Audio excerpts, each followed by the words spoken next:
Hi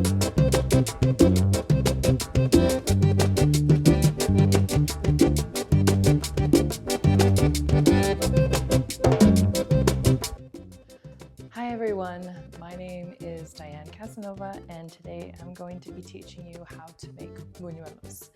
I'm really sorry that I couldn't be there with you guys today to show you in person. I'm recovering from some sort of something, but I was really looking forward to this. I was really bummed.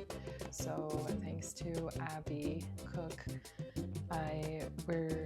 we found a little workaround. So I'm putting this little video together for you to kind of walk you through the steps. Thankfully, it's a really simple recipe, and if you can find all the ingredients there in Billings, then you can absolutely make these at home. These are great. We usually make buñuelos on like Sunday mornings and, you know, on the weekends when everyone's able to sit around and have a nice breakfast. In Colombia, a lot of street vendors sell them on the streets. You go to any Colombian market, or restaurant, they'll sell them as little individual little pastries, buñuelos. So buñuelos look like this. They're just little round, basically like fried cheese dough balls, and they're so good, so simple, and we usually eat them with coffee, like with breakfast time, but they're really good anytime. So before we get started, I think I need to change into something a little more appropriate, so bear with me. All right, this feels a little bit better, a little bit more apropos for the occasion. This is one of the traditional like ponchos that we wear, that Colombians wear when they are out working in fields. This one's a little bit more decorative than anything else, but I felt like it was good to wear for this occasion. And you know, we're very much about representing Colombia with bracelets, with jewelry, anything that we can. So before we get into the actual process, let's go into the ingredients. So you're gonna start with queso fresco. I prefer ranchero because it's really soft, really crumbly. It's got a good amount of salt, but it's not too much. You got your flour mix that is made of, for buñuelos, it's corn and cassava mix. It's the particular, you can't just use regular flour with this, it's gotta be this kind. And 1 egg, milk or water. I don't have milk with me, so I'm just gonna use water, and a bowl and a grater so you can shred your cheese. Also, you need a little bit of oil and in a pot, and I recommend that you put the oil in the pot and start heating it before you start mixing things, so it can slowly heat up. It takes a little while. Okay, so now that we've gathered all our ingredients and everything, you're going to take your cheese. I actually also use this cheese for breakfast. I just kind of have it every possible occasion that I can. So mine's already open, but I'm gonna go ahead and take this cheese and kind of, if you don't have a grater, you can really just use your hands and break it up. It's very soft, and it's really easy to kind of break it apart. So I'm just kind of grating it here. And I usually will make like the whole box of flour, and the buñuelos will last and they'll be good for a couple of days. Hopefully if you have a family, you can share these, take them to work. These were always a big hit with my coworkers, and I love making these for people. So when you're done grating your cheese, it should look something like this. It's just kind of really crumbled, really soft. Again, with the grater, they come into uniform little pieces, but it really is so soft that it will just come apart with your hands. And if you have little chunky pieces of cheese in your buñuelos, it's really not the end of the world. So now we're gonna add flour.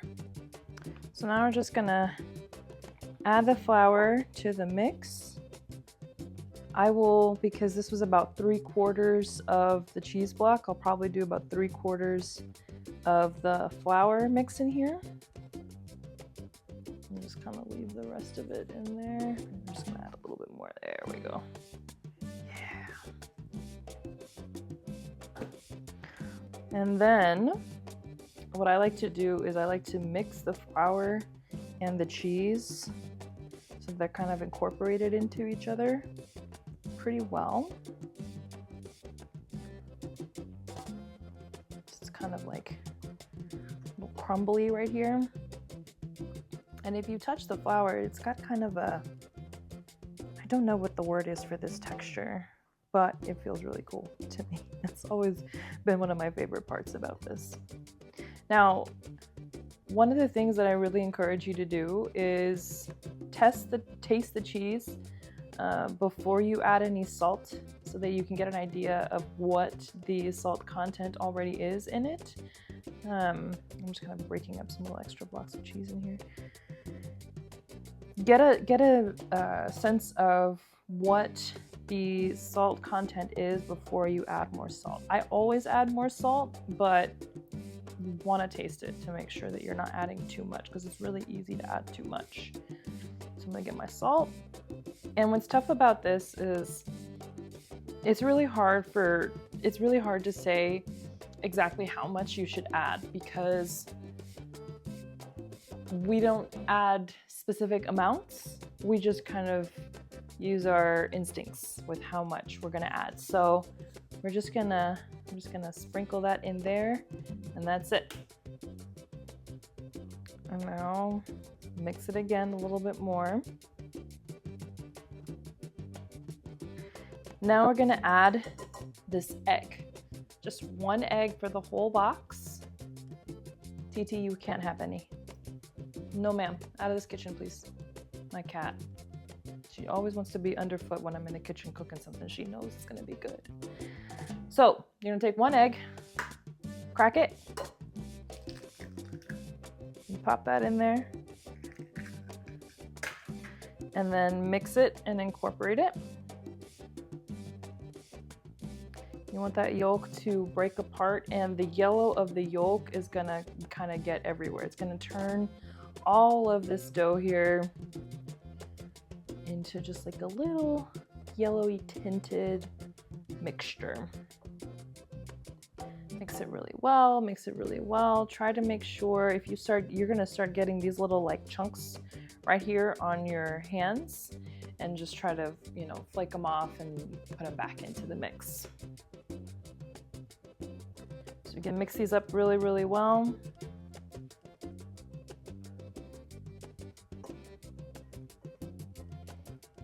All right, now once the whole of the mixture has kind of this yellow tint, now is when we add the water or the milk. Milk is preferable. I forgot to get that at the grocery store and I'm really bummed.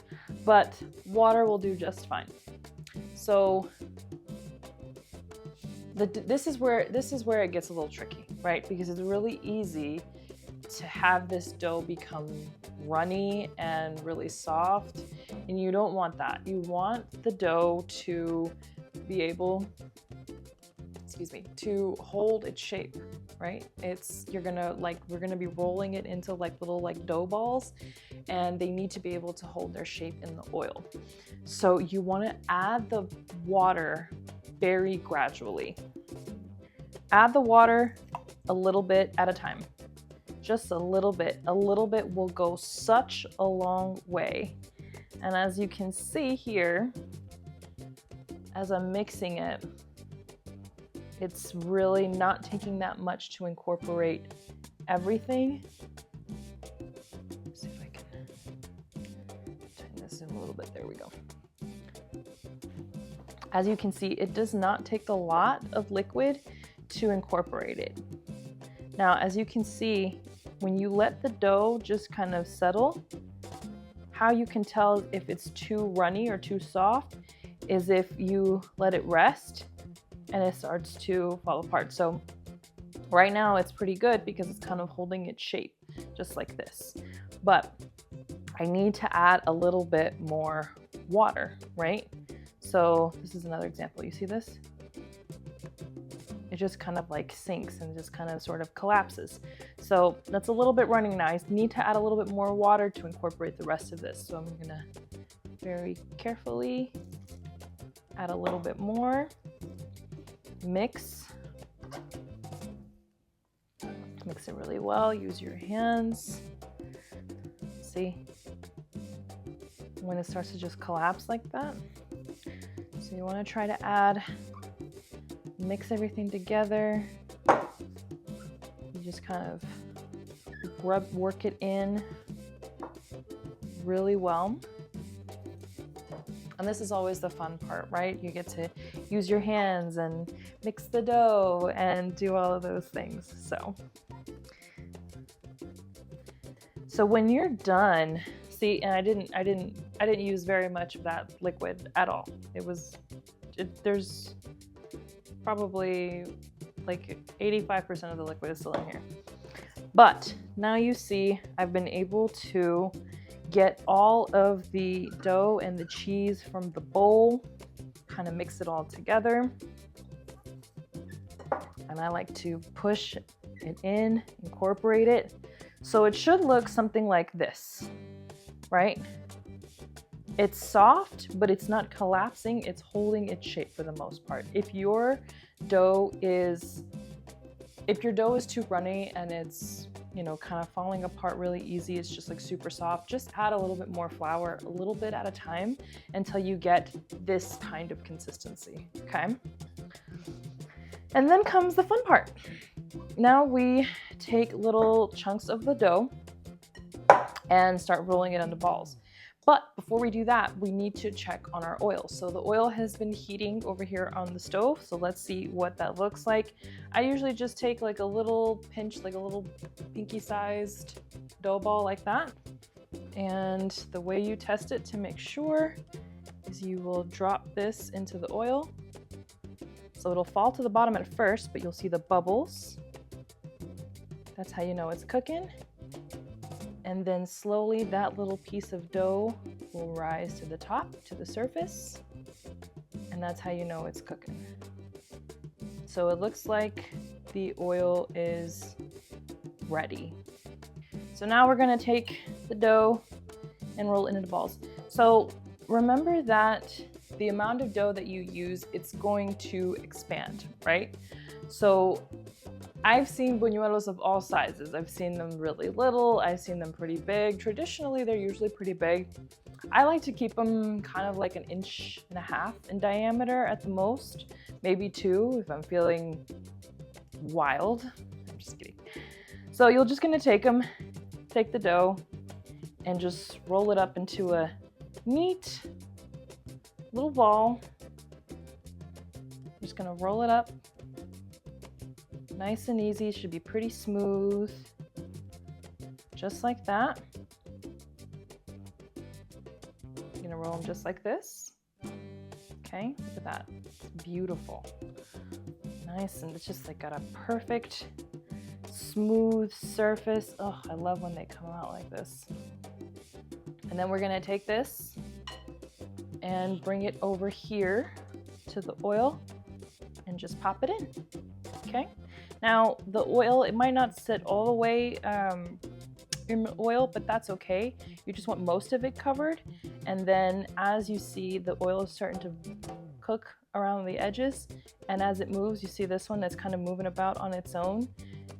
The way that you know that the oil is great and it's in good shape is if the buñuelos will start to rotate themselves. You don't, just like that. You have to do very little kind of maintenance on this. So now that's all we do. We're just going to roll these buñuelos together. So I'll make them like this and I'll just kind of stack them in the bowl so that I can just kind of drop them all in at once.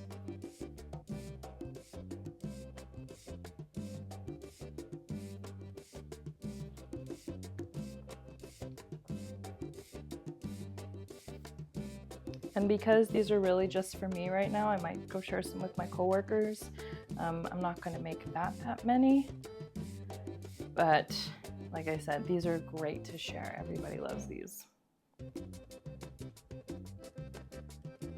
think we got a few of these now, so I'm gonna bring this bowl over here and I'm just going to start. Okay, so now you see they're starting to cook, starting to get kind of golden brown. If you notice, the shape of this one is a little warped, right? It's not the perfect round little ball that we dropped in. And that's likely because the oil is a little too hot. I was probably, you know, prepping or did too many takes of this and the oil got overheated. So I'm just gonna turn the heat down a little bit on here. It's already on low, so I don't think it'll take that much longer to cool off to a good level, but usually they stay pretty round and they rotate themselves, just like this little guy right here. He's rotating perfectly. I'm just gonna go ahead and drop these in. Kind of smooth out some of these edges a little bit. Just kind of drop.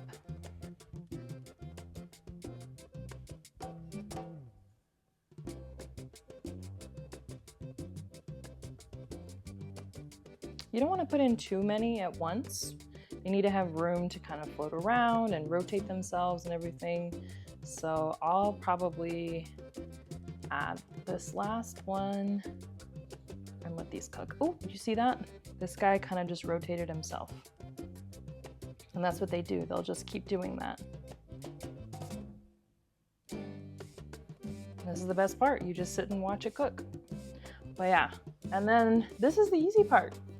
You just roll the buñuelos, put them off to the side, let them just kind of rest for a little bit while the ones that are in the pot cook. And, excuse me, and go from there.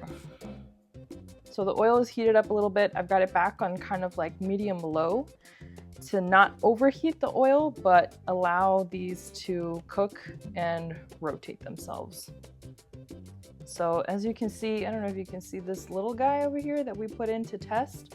He is now a perfect golden brown. So I'm going to take him out. This is always my favorite, is to eat the little tester. That's how you know if the mix is good. So we're gonna let that cool off for just a second.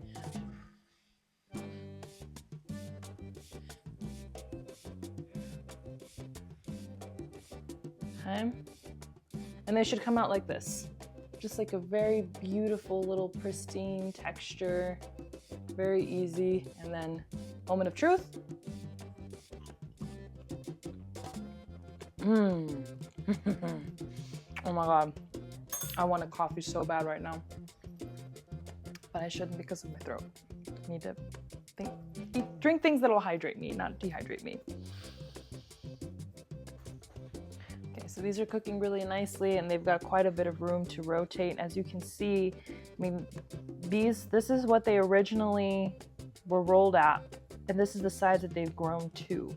So that's why you don't want to put too many in the oil at once. You want to kind of let them expand and show you how much room that they need. All right, so this first guy that we put in here, he is pretty much ready to go. He's ready to come out and meet his maker, as they say. So I'm going to pull him out and let him drain. So he's gonna drain over a little bit and let the rest of those keep cooking.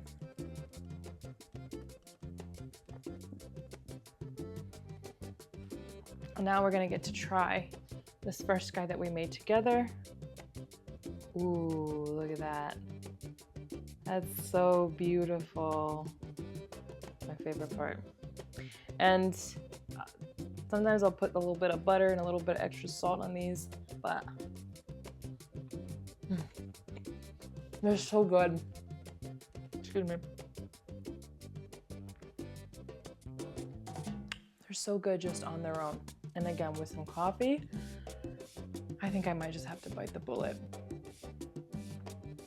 and deal with a little bit more pain with my throat and just have some, because it's just so good. I can't, it's really hard to have buñuelos without coffee. So I'm gonna make some coffee.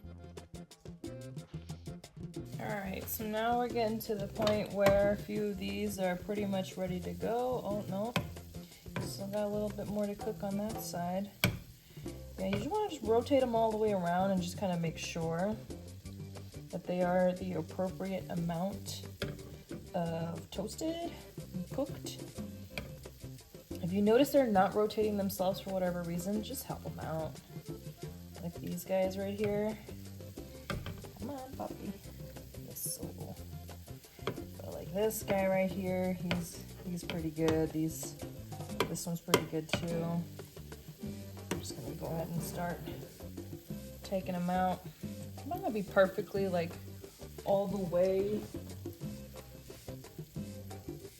evenly cooked, but as long as for the most part they are the shade of brown that you desire, you're good to go. All right, give you a little piece of one. Now, let's share this one. Está caliente. Easy, be gentle.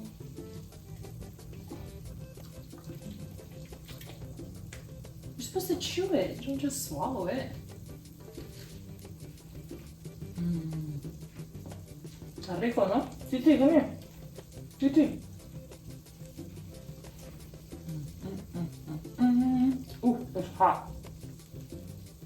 It's hot, it's hot. Easy. Titi, come here. Smaller piece for you.